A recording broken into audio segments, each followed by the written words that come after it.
Small units are sometimes given the task of reconnaissance. Sometimes that's in preparation for an attack or a raid. Other times it's just to get eyes out on the area around you and figure out what's going on the battlefield.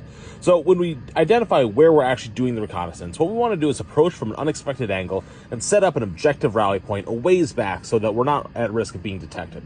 From here, the leader will send out our reconnaissance and surveillance teams, RNS teams. And what they're going to do is they're going to go in small two-man teams around the objective to gather information from different locations. They're going to be using a technique called the cloverleaf. And what that is where they come up very carefully, very slowly, get close to the objective, observe as close as they can, get any information, and then they go straight back and around. And they'll get close again, observe what they can, go back and around.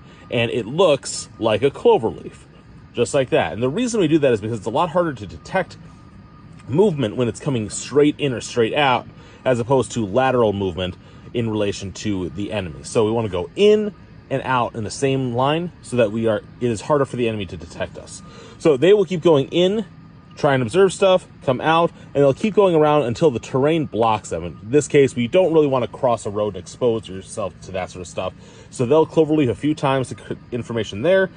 And then we have a different RNS team that's doing the same thing on the opposite side, getting as close as they can to gather information. After the time or the information has been collected, the time has expired, they're going to regroup back at a central location. They're going to exchange notes, figure out what they saw, and then regroup back at the objective rally point. And from there, the leader can decide, okay, now we're going into the attack, or we got all the information we need, or we're just going to stay here, hold, and just keep watching and see what happens. But this is very important to do, and it is still an important skill to learn, even though that drones exist, because drones put off an EMF signature so that you can be detected quite easily with that. Sometimes you just need to get physical eyes on the objective to figure out what's going on.